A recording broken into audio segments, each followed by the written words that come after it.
할렐루야. 우리 하나님 살아계시고 또 이 시간 우리와 함께 하십니다. 하나님께서 오늘도 우리에게 말씀으로 찾아오시고 우리에게 은혜 주시기 원합니다. 지금 너무 처참하 또 그래서 너무 안타까운 그런 전쟁의 상황이 우크라이나에서 벌어지고 있죠. 러시아가 우크라이나를 침공해서 지금 치열한 전쟁이 진행되고 있습니다. 그런데 이런 전쟁에 관한 이야기를 이게 좀 보다 보니까 또 제 눈에 쏙 들어오는 게 하나 있었는데, 이 전쟁 때문에 군인들을 또 특별히 지원병들을 모집한다, 이런 이렇게 광고도 내고 있다고 하는 뉴스를 이렇게 보면서, 그래서 오늘 제 마음속에 이렇게 오늘 말씀과 관계해서 특별히 이런 신병을 모집하는 이런 광고와 관계된 이야기를 잠시 서두로 시작하면서 오늘 말씀을 전하기를 원합니다. 이게 좀 오래된 이야기지만 2차 세계대전 때, 한참 세계대전 진행 중에 있을 때 이제 신병 모집 사무실에서 이렇게 조금 특이한 좀 괴상한 그런 벽보를 붙였습니다. 신병을 모집하는 그 벽보였는데요, 그 신병을 모집하는 벽보에는 이게 동그랗게 이렇게 파져 있고요, 그 안에다가 거울을 딱 달아놨어요. 그리고 그 거울 밑에다가 당신의 조국은 당신을 필요로 합니다, 이런 말이 적혀 있어요. 즉 당신의 조국은 당신을 지금 부르고 있습니다, 이런 메시지였어요. 그래서 누구든지 그 벽보 앞에 딱 서면 제일 먼저 뭐가 보여요? 거울에 자기 모습이 보이는 거예요. 그래서 자기 모습을 이렇게 보고 밑에 메시지가 당신의 조국은 당신을 필요로 합니다, 당신을 부르고 있습니다. 그러니까 그 메시지가 꼭 누구에게 하는 거예요? 바로 거울 속에 있는 내게 하는 거잖아요.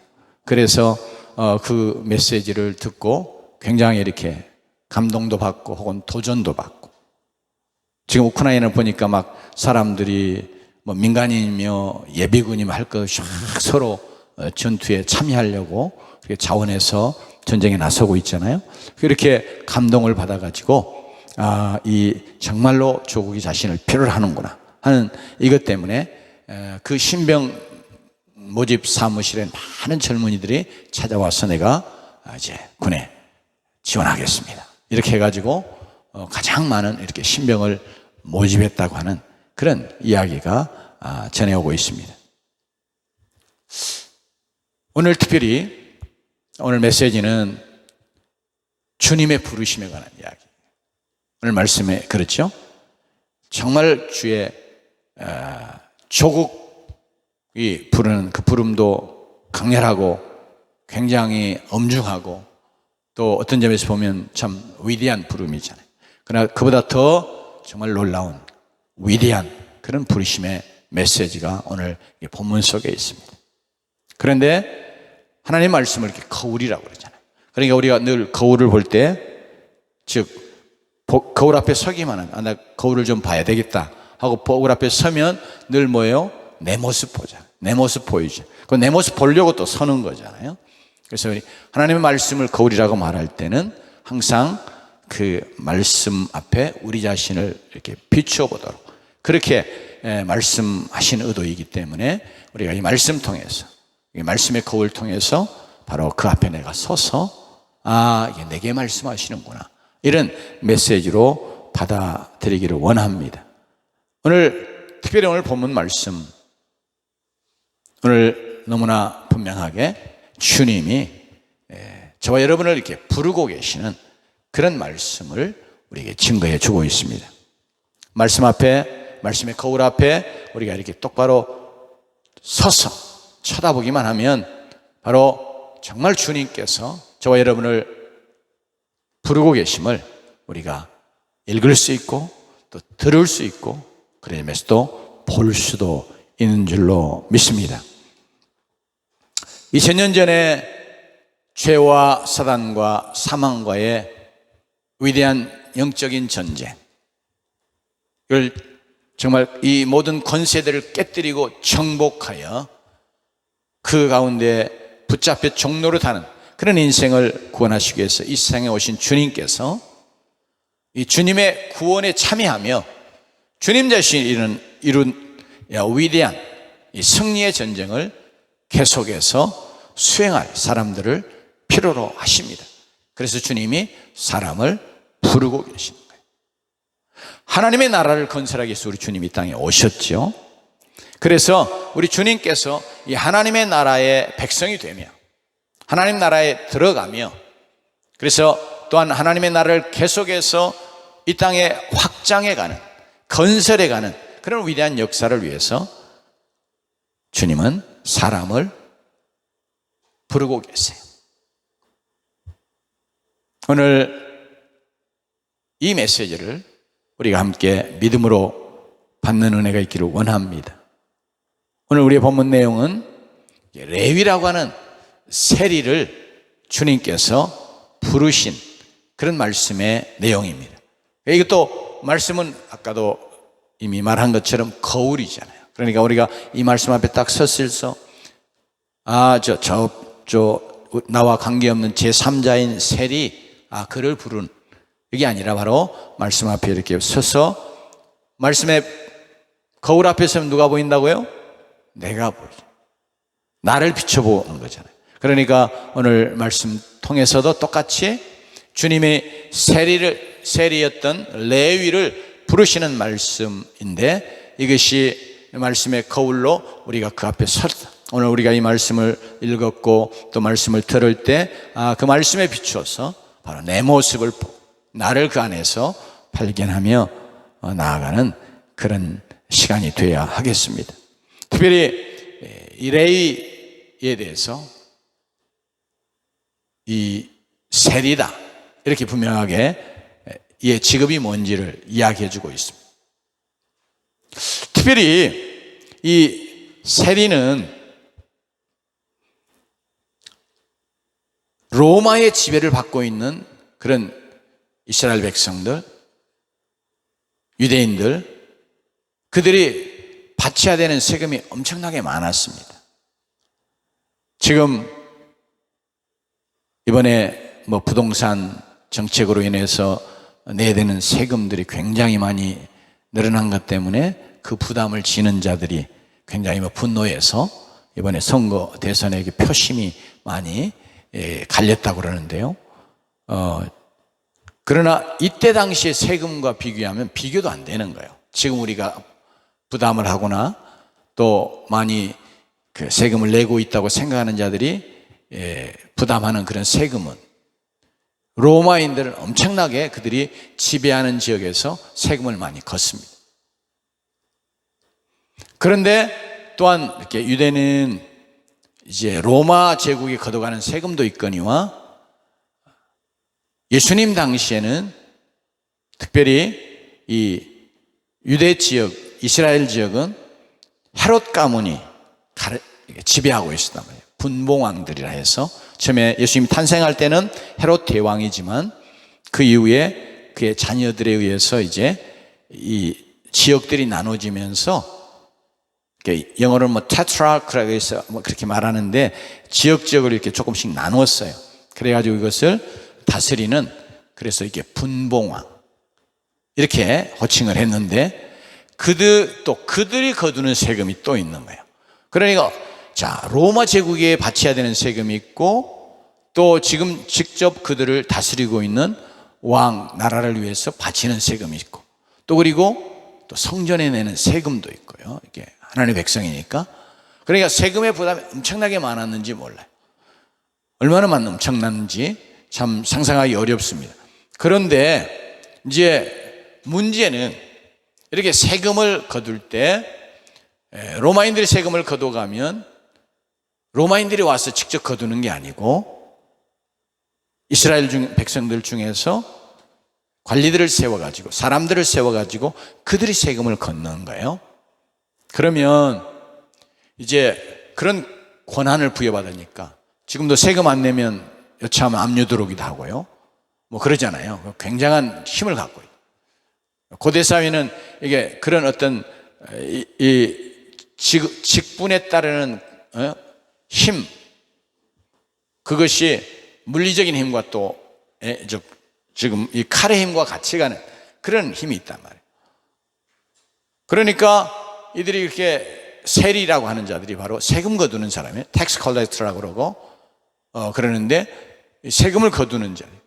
이들이 부여된 권한을 가지고 사람에게 세금을 거둘 때 얼마 로마에 바쳐야 된다. 그러면 정직하게 로마가 요구하는 세금만 딱 갖다가 바치고 자기는 그냥 나라에 주는 월급만 받는 게 아니고 가서 너 얼마 줘, 얼마 내. 그리고 강제로 자기가 원하는 것을 그냥 뜯어내는 거예요. 그래서 그러면 나머지는 어때요? 전부 다 자기 주머니 들어가죠. 그러니까 이 세리는 엄청난 부를 축적할 수 있다. 그런데 이 세리가 로마를 위해서 그렇게 자기 백성을 압제하는 거죠. 등치는 거죠. 그러니까 그 동족들에게서 매국노로 아주 배반자로 이렇게 굉장히 매도당하고 욕을 먹고 그러면서 나중에는 멸시와 손가락질을 받는 그런 존재이기도 했어요. 그러니 여기 레위가 세리니까 똑같은, 그러니 사람들이 어떤 점에서는 눈길도 주지 않는 거예요. 저 오면 그냥 피해가는 거예요. 보기 싫을 뿐 아니라 저거 아주 나쁜 놈이고 매국노고 또 그런 점에서 죄인이요. 그래서 오늘 이 본문 속에도 세리와 죄인들이 같이 나오잖아요. 이게 이스라엘 백성들 가운데, 유대 백성들 가운데 같은 부류에 속하는 존재들이에요. 창기, 세리, 그리고 뭐 죄인, 뭐 이게 다 같은 부류에 해당하는 정말로 죄인들. 그러니까 가까이 하거나 상종할 그런 존재들이 아니에요. 레위는 바로 그런 부류에 속한 사람이었다. 물론 자기가 많이 착복을 해가지고 부하기도 하고 개인적으로는 그랬을지 모르지만 그런 점에서 보면 레위의 삶은 정말 소외된 아주 외로운, 그러면서도 물질의 종이 되어 살아가는 그런 아주 불행하고 비참한 존재라고 말할 수 있어요. 그런데 바로 오늘 본문은 그런 레위를, 그런 죄인을 주님이 찾아오시고 그를 부르셨다는 거예요. 주님의 그것도 위대한 사역을 위해서, 정말 하나님의 나라의 건설을 위해서, 이 세상의 위대한 구원의 역사를 위해서 주님이 레위를 부르셨어요. 그랬더니 레위가 지금까지는 어땠는지 모르지만 지금까지는 아마 물질을 쫓아오고 돈이 최고라 생각하고 아마 그것을 위해서 그걸 마치 신으로 섬기는 것처럼 성경에 물질 매몬과 하나님을 겸하여 섬길 수 없다고 그랬는데 이 세리 레위는 물질이 그의 곧 신인, 그런 얼마나 힘이 있어요. 얼마나 살아가는데 큰 힘을 주는 거예요. 그러니까 세리라고 그렇게 욕을 먹는 그런 신분, 그런 직업이지만 바로 그 일을 택하고 살아왔다. 그런데 주님이 자기를 찾아오시고 자기를 부르시니까 오늘 말씀은 레위가 모든 것을 버려두고 주님을 따랐다고 말씀하고 있습니다. 바로 이 주님의 부르심을 듣고 쫓아감으로 세상에서도 멸시받고 손가락질을 받고 죄인으로 취급되고 왕따 당해야 되면서 참으로 불행한 삶을 살며 그러면서 영원히 참으로 수치스러운 그런 이름으로, 그런 생으로 자기 생을 마감하고 끝냈을 그런 레위가 참으로 영원히 기억되는 위대한 삶을 살게 되었습니다. 뿐만 아니라 바로 그런 세리 레위도 이렇게 주님의 제자가 되고 이런 사도가 되고 존재된 나에게도 레위처럼 이렇게 정말 값진 위대한 영원한 가치가 있는 이런 삶을 살아갈 수 있구나 하는 이런 놀라운 소망을 또 우리에게 주고 있는 인물이 되었습니다. 오늘도 주님께서는 사람들을 찾아오시고 부르십니다. 오늘 말씀이 그래요. 그러니까 오늘 말씀도 레위의 부르심을 거울로 우리에게 말씀에 비유하여 말씀하신 것처럼 우리를 보게 하고 우리를 비춰보게 하고 또 우리에게 그 메시지를 주시는 말씀으로 이렇게 기록이 되어 있기 때문에 이 말씀 쫓아서 우리는 오늘도 주님이 저와 여러분을 이 말씀을 통해서 또한 찾아오시고 부르시는 줄로 믿습니다. 그래서 우리 모두가 다 우리 앞에 있는 이 말씀의 복음의 이 진리의 거울을 우리가 듣고 또 제가 그것을 들고 이렇게 여러분에게 말씀을 드리고 있습니다. 한마디로 주님은 저와 여러분 모두를 원하십니다. 저와 여러분 모두를 부르고 계십니다. 아멘. 말씀의 거울 앞에 서서 우리가 정말 진지하게 주님의 부르심을 듣고 응답하는 은혜가 있기를 원합니다. 첫째로 주님의 부르심. 저와 여러분을 부르실 때 주님은 저와 여러분이 영광스러운 하나님의 자녀가 되기를 원하시고 그래서 저와 여러분을 불러주십니다. 지금도 부르고 계시고 그래서 또 불러주셨답니다. 여러분, 주님은 정말 저와 여러분을 사랑하심으로 우리를 위해서 우리가 죄로 말미암아 하나님의 진노와 형벌을 받고 영원한 멸망에 들어가는 것을 정말 불쌍히 여기시고 우리를 구원하시기 위해서 이 세상에 오셨습니다. 뿐만 아니라 우리를 구원하시기 위해서 구원하여 하나님의 자녀 삼으시기 위해서 우리의 죄에 대한 죄 값을 다 치르시는 그 참혹한 무서운 십자가의 죽음을 그가 기꺼이 이사야의 표현대로 하면 사실은 즐거움으로 치셨어요. 정말 주님은 죄인된 우리를 원하시고 죄인된 우리를 부르고 계시고 또 부르셨던 것입니다. 오늘 본문 32절의 말씀도 우리에게 말씀이 증거해 주죠. 우리 같이 한번 읽어볼까요? 시작. 내가 의인을 부르러 온 것이 아니요 죄인을 불러 회개시키러 왔노라. 주님이 부르심에 대한 이야기를 하잖아요. 주님이 부르러 왔어요. 근데 누구를 부르러 왔어요? 의인이 아니라 죄인.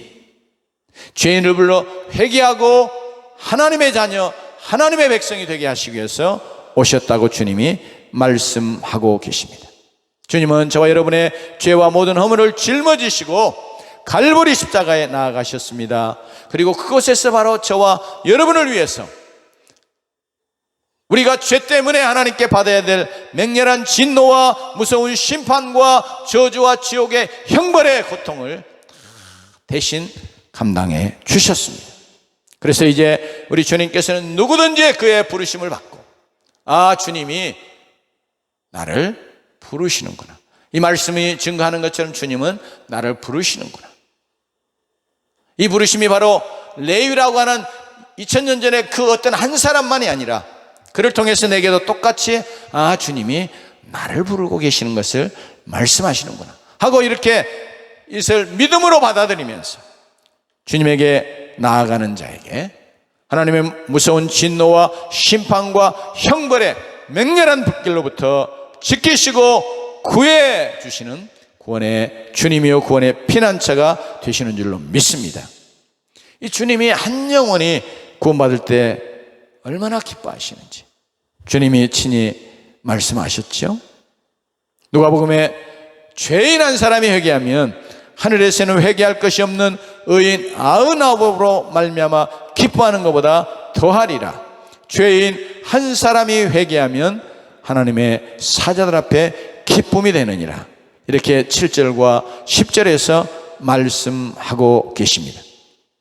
주님이 죄인 하나를 구원하시기를 얼마나 간절히 원하고 계시는지 십자가 사건을 우리가 생각해 보면 더 깊이 우리가 생각하지 않을 수 없습니다.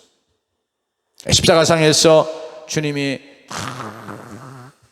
너무 고통스러우니까, 그래서 단순히 육체적인 고통이 아니라 하나님에게서 끊어진 바 되고 하나님이 그를 외면하시며 하나님의 아들로서의 그런 영원한 온전한 사랑으로 사랑하는 그 사랑을 주님께서 마치 끊어버리시는 것처럼 그 아들을 향하던 낯을 돌이키시고 외면하셨을 때 주님이 그때 절규하시며, 그 지옥의 고통을 당하시니까 너무 고통스러워서 외치시잖아요. 엘리 엘리 라마 사박다니, 나의 하나님 나의 하나님 어찌하여 나를 버리셨나이까. 이렇게 막 절규하시는 그런 고통 속에 있었단 말이에요. 그때 바로 십자가에 못 박힌 한 강도가 예수의 당신의 나라가 임하실 때 나를 생각하소서 이렇게 구했습니다.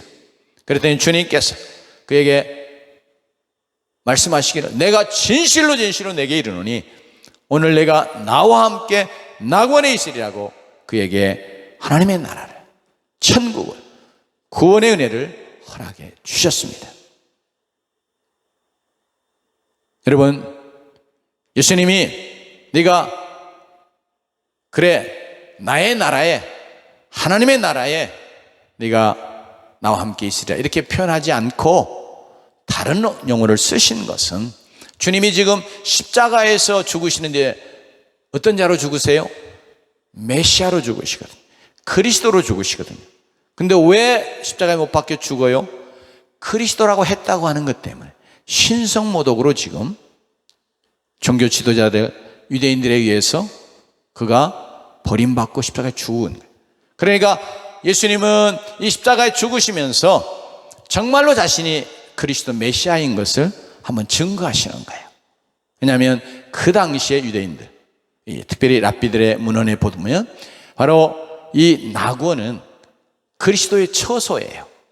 그러니까 지금 이 강도가 당신의 나라를 말할 때 이거 하나님의 나라 천국을 말하고, 그러면서 예수님을 그리스도로 메시아로 사실 고백하면서 하는 거거든요. 그러니까 예수님이 진정 내가 네가 말하는 것처럼, 네가 믿는 것처럼 내가 하나님 나라의 왕이요 주인공이요 정말로 그리스도 메시아다.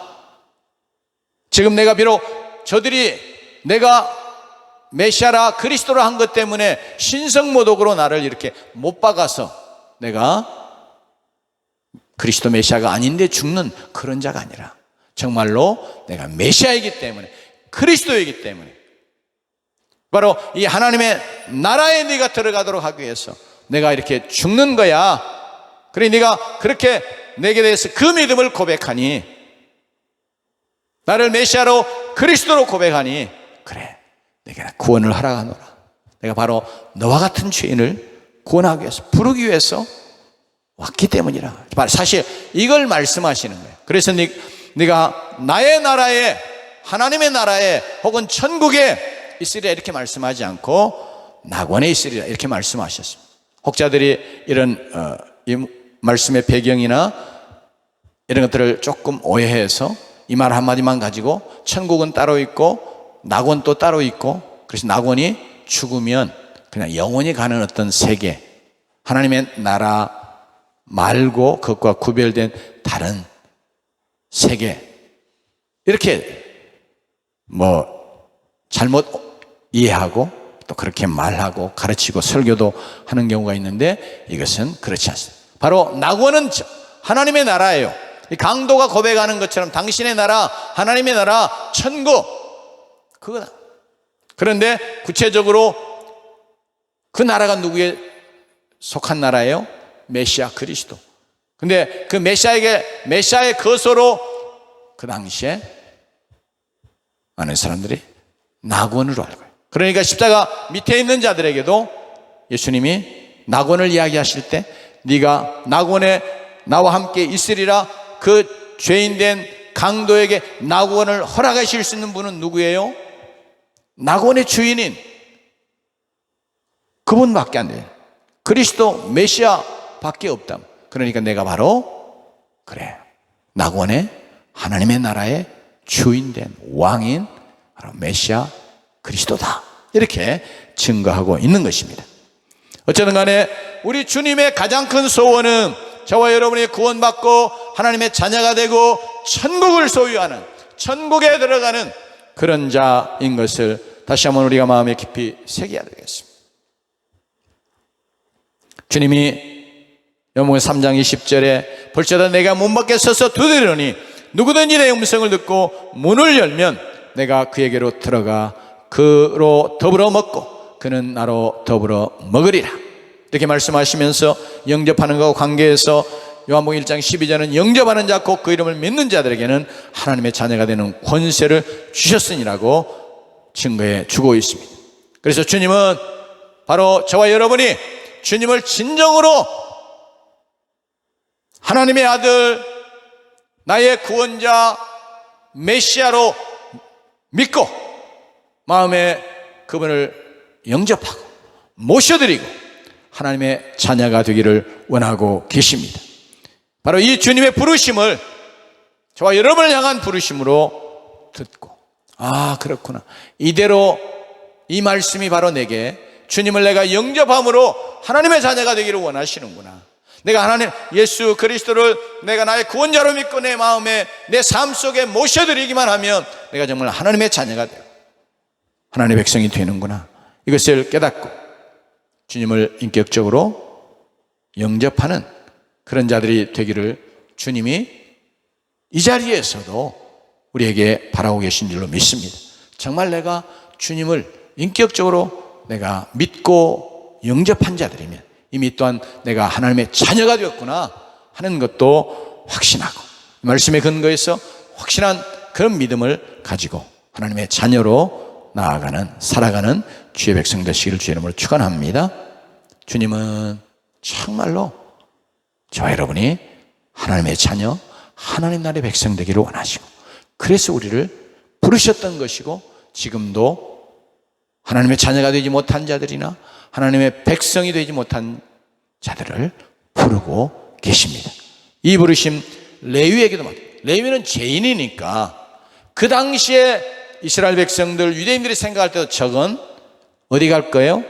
딱 지옥 갈 자식, 지옥의 자식, 죄인, 그렇게 여겼던 자. 아마 레위 자신도 그렇게 생각했을지 몰라요. 나 같은 죄인은. 그런데 바로 주님이 그 레위를 불러주셨습니다. 그러니까 이 말씀은 이미 그가 구원받아 하나님의 자녀가 되고 그리고 이렇게 주님의 제자 사도가 돼서 주님을 따르고 섬기는 그런 자로 부르고 계신 것이, 이게 이제 레위에게는 같이 가는 거예요. 그렇지만 주님은 우리 모두에게 이 레위를 통해서 우리가 하나님의 자녀, 하나님 나라의 백성, 구원받는 자가 되기를 원하시고 우리를 부르고 계신다고 하는 사실을 증거해 주고 있으니 이 사실을 믿음으로 받아들이고 그 부르심의 믿음으로 다 응하는, 응답하는 아멘으로 화답하며 주님의 부르심에 나아가는 여러분 되시기를 주님으로 축원합니다. 두 번째로, 주님은 저와 여러분이 주님의 몸된 교회의 지체로 그리고 교회를 세우는 일꾼이 되기를 원하십니다. 그래서 주님은 저와 여러분을 부르고 계십니다. 여러분, 새 생명이 출생하고 그 생명이 사랑과 보호와 돌봄을 받고 건강하게 자라기 위해서는 가정이 필요합니다. 교회는 하나님의 가족들로 이루어진 영적인 가정입니다. 바로 여기서 생명이 출생하고 사랑과 보호와 돌봄 속에 새 생명이 건강하게 자라게 되어 있습니다. 그래서 주님께서 하나님의 자녀를 삼는 백성을 부르실 때, 구원회로 부르실 때 그냥 구원받아 개별자로 구원의 삶을 살도록 놓아두시는 것이 아니라 주님의 몸인 교회로 부르시고 그리스도의 몸에 접붙여지게 하십니다.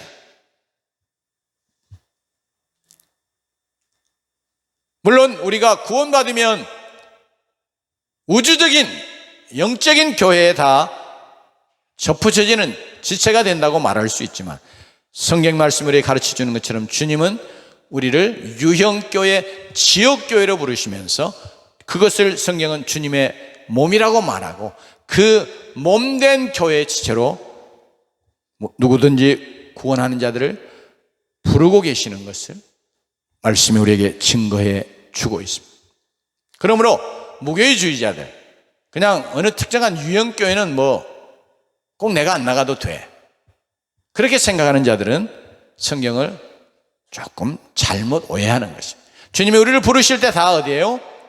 유형교회는 그리스도의 몸된 교회로 부르세요. 그래서 그 교회 지체가 되어지고 주님의 몸을 이루고, 그러면서 자라가고 또 자라게 하고, 그래서 그리스도의 몸의 장성한 분량으로 교회가 세워져 가도록 그렇게 성령을 통해서 역사하고 계십니다. 그렇기 때문에 여러분, 우리를 구원회로 부르실 때 개별자로 부르신 것이 아니고 그리스도의 몸된 교회로 부르셨습니다. 이 진리도 꼭 우리의 마음에 새겨야 되겠습니다. 그런 점에서 꼭 가톨릭의 주장만이 아니라 교회 밖에는 구원이 없다고 말하는 것을 특별히 교회론적인 개념에서 우리가 받아들여야 하기도 해요. 물론 십자가에 죽는 그런 강도가 마지막에 생명이 끊어지기 전에 바로 믿고 구원받아서 이렇게 유형교회에 편입되어 신앙생활하는 그런 과정은 없었지만, 그러나 일반적으로 말하면 모든 구원회로 부름받은 자들은 다 어디예요? 그리스도의 몸된 교회, 이 유형교회로 하나님이 부르시고 구원하시고, 그래서 구원의 백성으로 그리스도의 몸으로 살아가면서 그리스도의 몸을 세워가는 그 지체로서 계속 존재하게 합니다. 우리가 잘 아는 것처럼 우리의 몸이 그렇잖아요. 우리 몸에 많은 지체가 있는데 이 몸에 많은 지체들이 다 뭐예요? 몸 전체를 세워가도록 역할하기 위해서 자기 역할을 하면 몸 전체가 정상적으로 기능하고 자라가고 세워지는 거예요. 이런 것처럼 우리를 그리스도의 몸의 지체로 다 주님이 부르시고, 그러면서 그 목표는, 궁극적인 목표는 주님이 교회의 장성한 분량에 대한 하나님의 계획, 경륜이 있다. 그러니까 우리가 모두가 다 그 장성한 분량에 이르러가는 교회를 이루어가도록 주님께서 우리를 부르신 거예요. 그런 점에서 보면 주님이 우리를 부르신 것은 그리스도의 몸된 교회를 이루는 지체가 되고, 그러면서 그리스도의 몸을 세워가는 교회의 일꾼이 되어지도록 우리를 부르셨음을 또한 우리가 마음속에 굳건하게 새겨야 되겠습니다. 특별히 교회의 특별한 직분자들, 또 헌신된 열심히 있는 그런 자들만 교회를 위하고 교회를 세워가고 그러는 것이 아니라 구원회로 부르심 받은 모든 자들은 그리스도의 몸의 지체가 되도록 부르심 받는 거니까, 그 지체 자체의 역할 혹은 사명이 몸을 위한 것이고 몸을 세워가는 것이다. 그런 점에서 오늘 주님이 우리를 원하시고 부르시는데 어디에요? 그리스도의 몸된 교회로 부르시고 그리스도의 몸된 교회를 이루는 지체가 되는 것뿐 아니라 그리스도의 몸된 교회를 세워가는 그런 지체, 곧 일꾼 되도록 부르셨다고 하는 사실을 우리가 믿음으로 받아들이고, 그러면 어째요?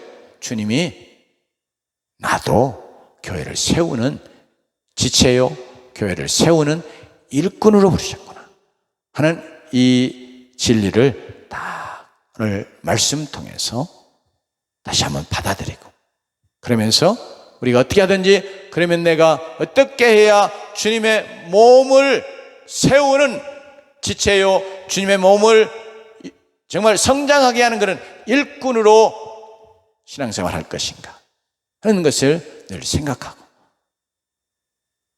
모두가 다 주님의 몸을 세워가는 일꾼된 자 되시기를 주의 이름으로 축원합니다. 세 번째로, 주님은 저와 여러분이 잃어버린 영혼들을 그리스도에게 인도하는 복음의 증인, 사람 남는 어부가 되기를 원하십니다. 그래서 우리를 그런 복음의 증인으로, 사람 낚는 어부로 부르십니다. 이거 우리가 사실 싫어할 수도 있고 두려워할 수도 있고, 그런데 오늘 말씀이 레위를 부르신 거, 베드로와 안드레를 부르신 것처럼 사람을 낚는 어부가 되게 하기 위해서 그렇게 부르신 것을 말씀의 거울이 비춰주고 있어요. 그러니 주님께서 저와 여러분을 부르신 것도 사람을 낚는 어부, 복음의 증인되어서 세상을 구원하는 자들이 되게 하기 위해서라 하는 것을 우리가 다시 한번 믿음으로 아멘으로 받으십시다.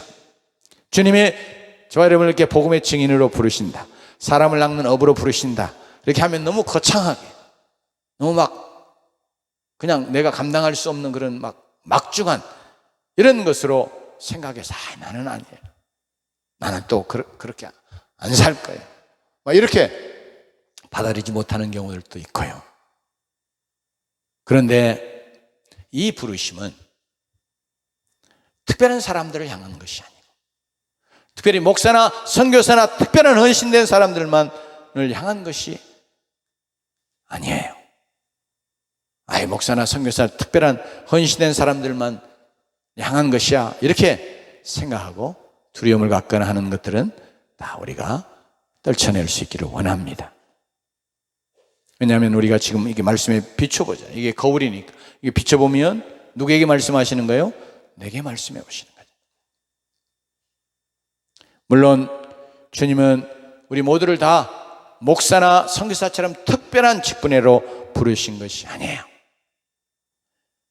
바로 일상적인 삶 속에서 우리가 내가 만난 예수님, 내가 경험하는 구원의 은혜, 내가 체험한 그 놀라운 하나님의 사랑을 나누는 것을 통해서 영혼을 그리스도에게 인도하는 복음의 증인, 사람을 낚는 어부가 되어지도록 우리를 그렇게 부르신 것입니다.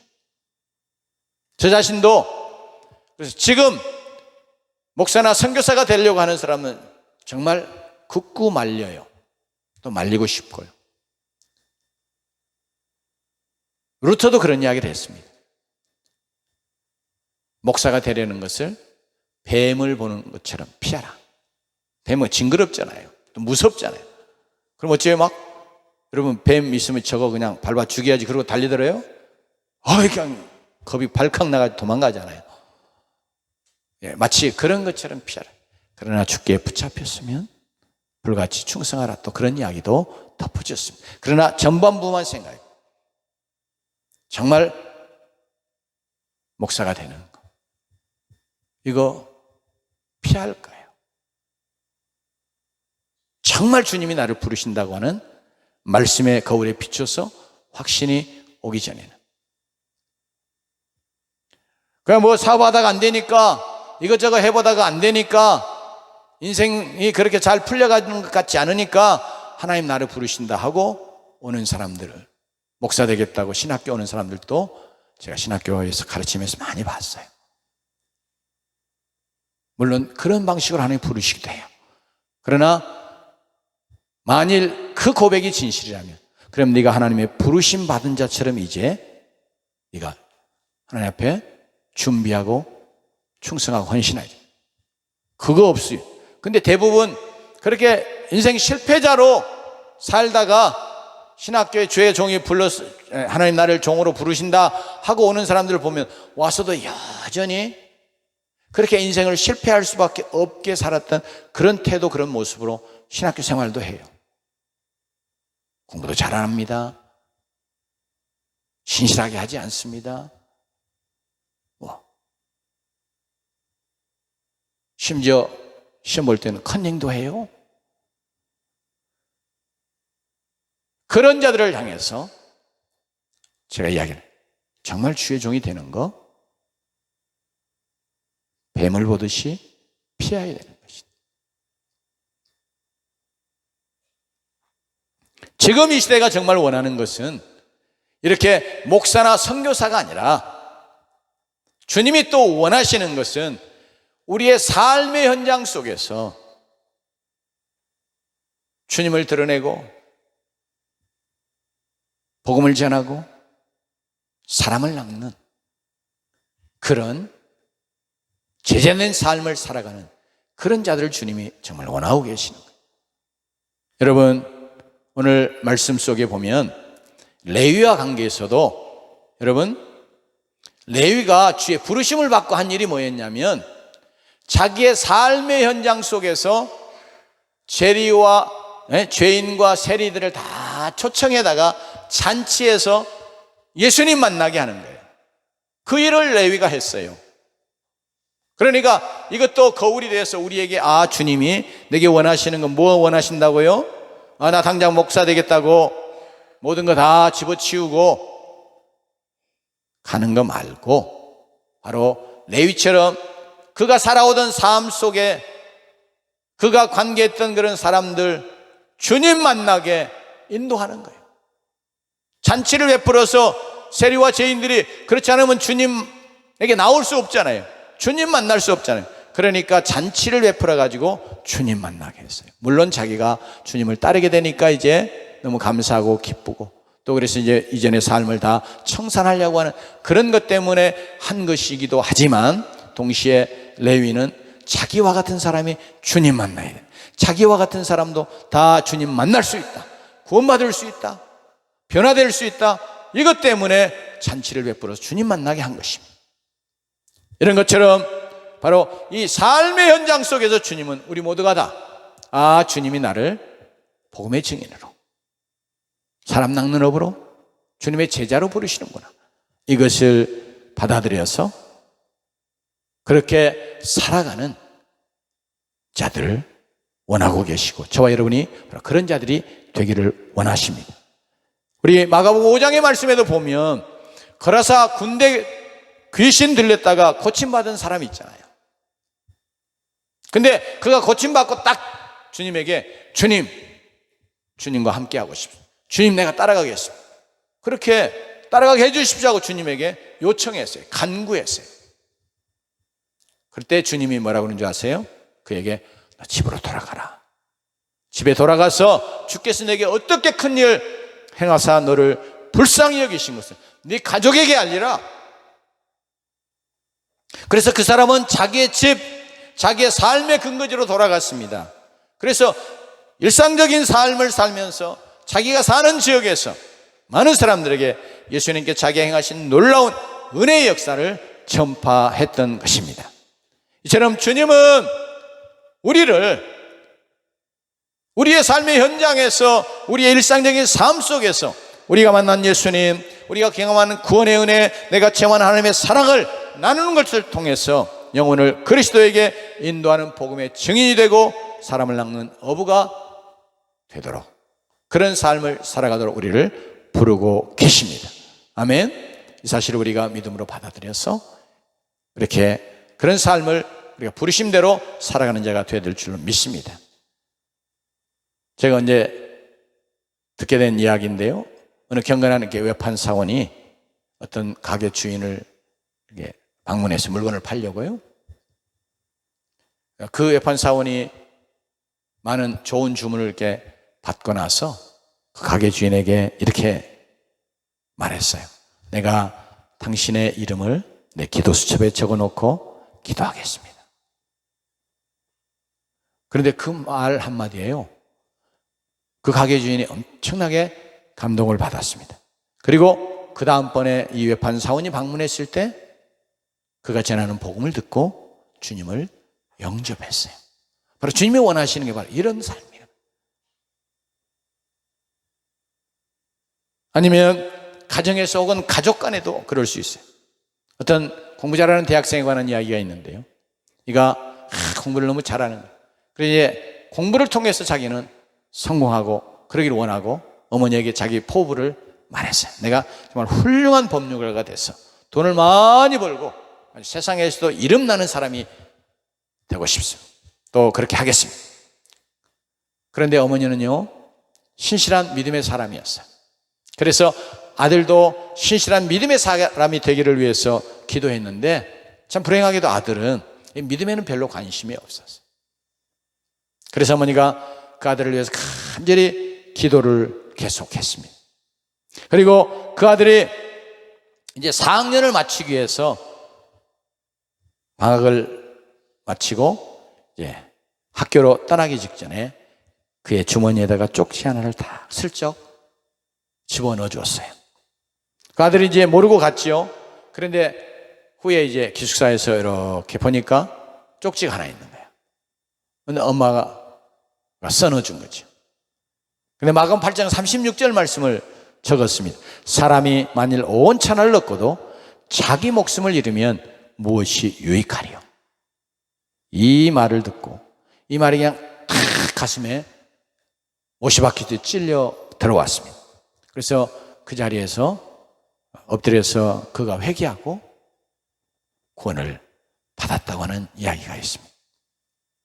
여러분,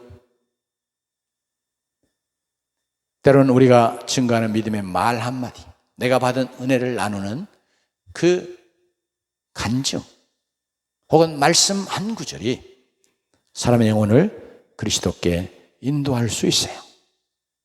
그래서 주님은 이런 식으로 우리가 우리의 삶 속에서 우리 주님을 드러내고 증거하고 복음을 증거하고 영혼들을 주 앞으로 인도해 오는 복음의 증인이요 사람 낚는 어부가 되도록 부르셨음을 다시 한번 우리가 이 말씀 통해서 레위의 사건도 레위가 결국은 사도가 되었지만 오늘 본문의 말씀은 그가 부르심받고 그의 삶 속에서 많은 죄리와 죄인들과 세리들을 그리스도께로 인도하는 바로 그 일을 한 그런 인물로 우리에게 소개해 주면서 우리가 주님이 정말 부르심 받을 때 주님이 우리에게 원하시는 삶이 이런 거구나 하고 가르쳐 주고 있는 말씀의 거울입니다. 그래서 우리 모두가 다 주님의 부르심에 이 세 가지 부르심을 함께 나누는데 이 부르심에 다 우리가 믿음으로 응답해서 하나님의 자녀가 되고 교회의 지체로서 교회를 세워가는 그런 일꾼이 되어지고 그리고 우리의 삶 속에서 복음의 증인이요 사람 낚는 업으로 살아가는 주의 백성, 주의 자녀 되실 수 있기를 주의 이름으로 축원합니다. 기도하십시오.